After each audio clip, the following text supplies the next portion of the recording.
Hello, my friends, and welcome back. Thank you very much for being with me again today. Not surprising piece of news, but it has definitely consequences that will not benefit Ukraine. I personally remember faces very easily. I usually remember, even if one person, I saw the person one time, I remember the face, and sometimes, or most of the time, I make the connection who that person was. In this case, even though it was fresh, I covered an article, I made a video on an article that came, let me see when, came on the 19th of February, so it's very fresh in my memory, about a Ukrainian MP who went to Munich so-called security conference, and he made some idiotic claims. So this is the article I covered.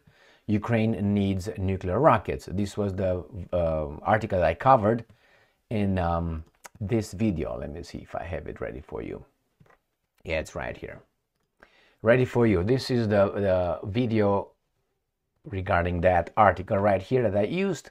And here is the article. And the thing is, this guy wanted nuclear rockets. And I said, well, I never saw you, but you look very clinically.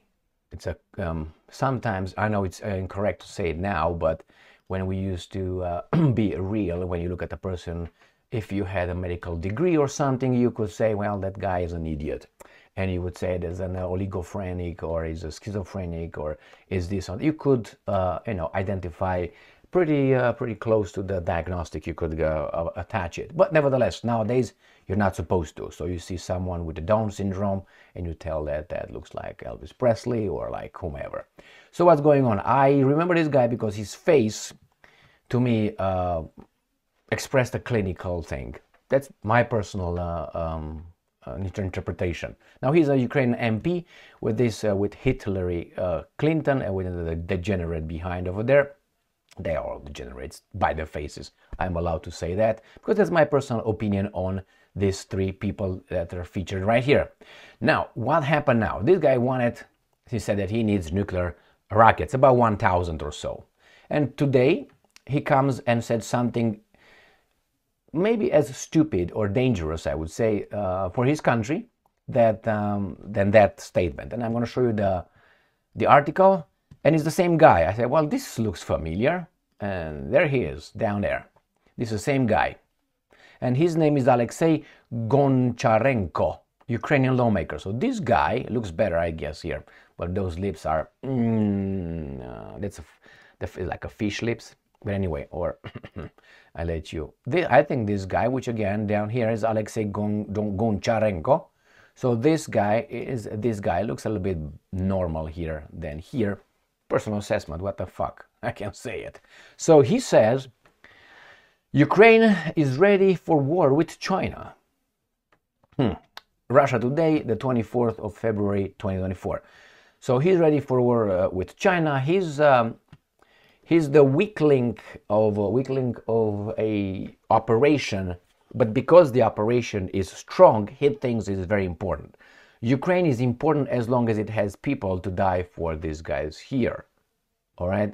When Ukraine is going to say, well, that's it, Ukraine we're going to find out has very many problems. These guys will let us know. Right now, no, Ukraine is great. Doesn't have elections. They ban political parties. They ban religious denominations. They do this, they do that, infringe minorities' rights and so on. Ban this, ban that. Okay, but they're democracy. We have to defend it against the guys who have elections. Oh, rigged, because ours are A-okay, and so on. So nevertheless, these guys right now are supported as long as they're capable and willing to do those guys' job into killing Europeans, killing one another. And who benefits? The guys in Europe that are not European. Why? I just say that. It's just I don't know. Once the Europeans are going to go, they're going to create the beautiful civilizations that they created everywhere else with all their power and might and wealth. Because why? These guys somehow got that because don't get into that. All right, let's move in here. Ukraine ready for war with China. Kiev is a valuable ally. No, you're just a used whore at this point, sorry to say it. Of Washington, Alexei Goncharenko said while demanding more funding. Man. Kiev is ready to assist. No, you're not going to assist, you're going to be used, that's the word. Is ready to be used by the US in a war against any enemy, be it Iran, North Korea, or China. A senior Ukrainian, this is a senior, how old is he? 22? Ukrainian MP has said, claiming that his country would prove to be a valuable military ally. Well, you've got a lot of people to be, oh, look at them, right? I remember when Jared Kushner was considered senior Middle East advisor, and I was like, why is he a senior? Oh, he's, so being makes you? Yeah. Like I say, I meet someone, hey, where are you born? I was born in Romania. Oh, you're an expert in Romania. No, open your mouth, let me see how you think and what you know. The same, but hey, this is a senior MP right there.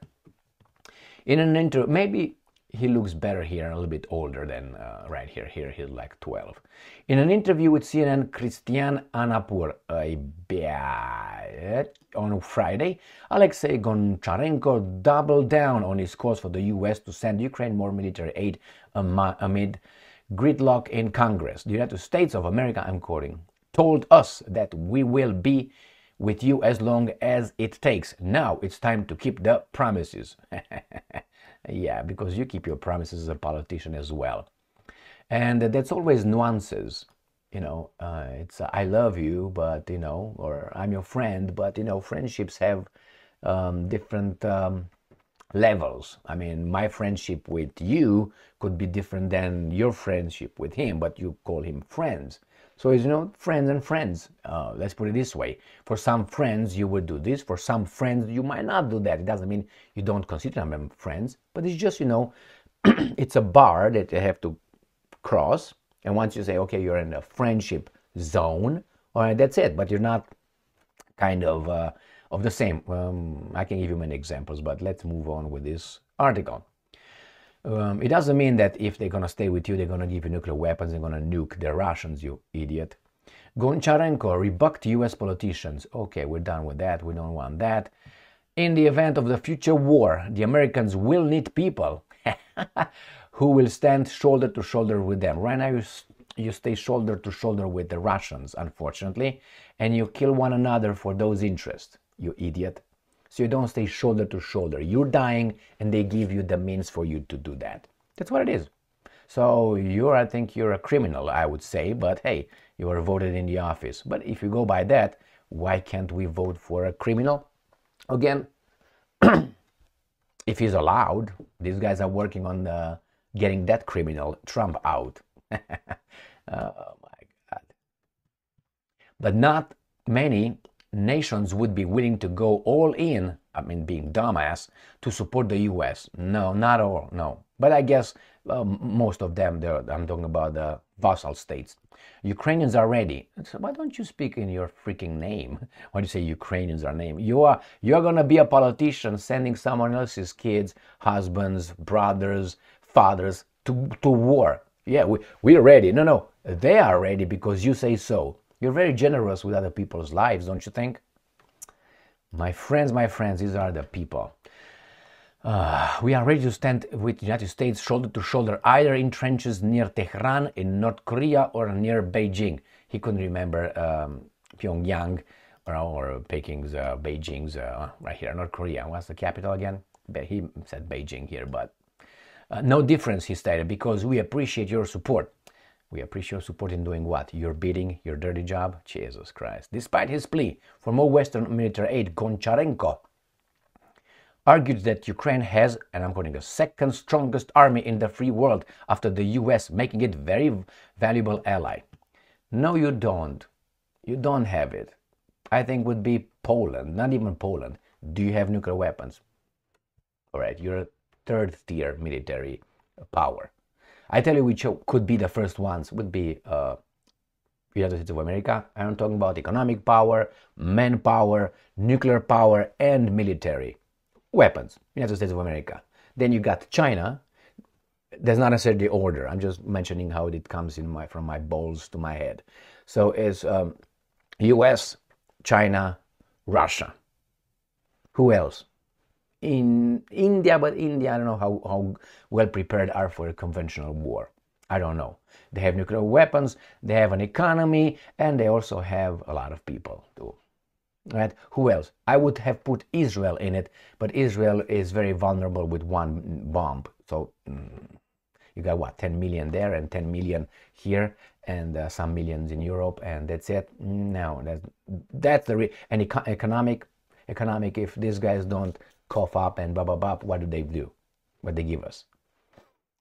Olives and sand and what? Oranges taken from. I'm not gonna go further. You know what I mean, right? Orchards. Anyway, who else am I gonna put? Great Britain? No, because it's very vulnerable to one bomb. Germany? No, because of its less, and I don't think they have a conventional war. They can't sustain a war. France? I would say it's again too small and a paper tiger, I think. Why? It proved it over and over. Who else? Italy, we're not talking about that one. Brazil doesn't have nuclear weapons, so off. Canada, don't even mention it, but I did. So that's about it. I can't put North Korea because North Korea is small, so it could be flattened in like that. So again, very vulnerable from their perspective. I'm not going to put Australia, or Australia has no nuclear weapons again, and it's too far away. It's just a blockade around Australia and it's done. Let's put it, we don't even have to attack it. So what else? So again, you're not the strongest. And before you, if we take it conventional weapons, I think Poland can destroy you in, like the Russians, in 1 week. That's my assessment. Because you, without these guys being right now pumping money in you, and you having your people going out, you know, you don't have the infrastructure, you don't have the economic power, you don't have the you have the number you used to have, not anymore. But the Poles were what, 41 million or something? 30, 39, 40, 41. How many guys you want? You want 1 billion? You're 1 billion. Don't argue with me about how many you are. But anyway, let's say 40 million, and you have an organized army, you have a good economy, you have a big country. You know, Poland is I think in Europe, it doesn't have nuclear weapons. If Poland gets nuclear weapons, all the neighbors are fucked, including the Germans. I'm telling you. You don't believe me? Well, I hope it doesn't get to that one. Let's move further here. But today we need your support to defend our country and promote your interests. Remember, this is Russians fighting Ukrainians, okay? For foreigners. Foreigners, not foreigners, though, Americans or Germans. That's not what I mean when I say foreigners.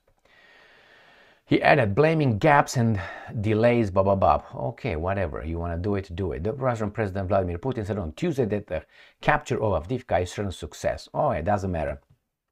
Now, not related to that. The Ukrainians said yesterday, I covered that in a video yesterday, that they are ready to, again, defend, help, support the Romanians in Moldova if Transnistria has some ideas. It seems like they're very militaristic or very good-hearted. You know, they love too much to fight someone that they receive an order. So it is, this imbecile is going to fight China. How are you going to fight China? Again, but anyway, you make China, but this is an MP, but this is is strike 2 for me for this guy. So that's one more strike. Already these strikes were really, really bad. So I don't have to really go to the strike 3, because I usually go strike 3. And after strike 3, I stamp it and you're done. You're this and you're that. I think this strike 2 with this kind of statements for me did it.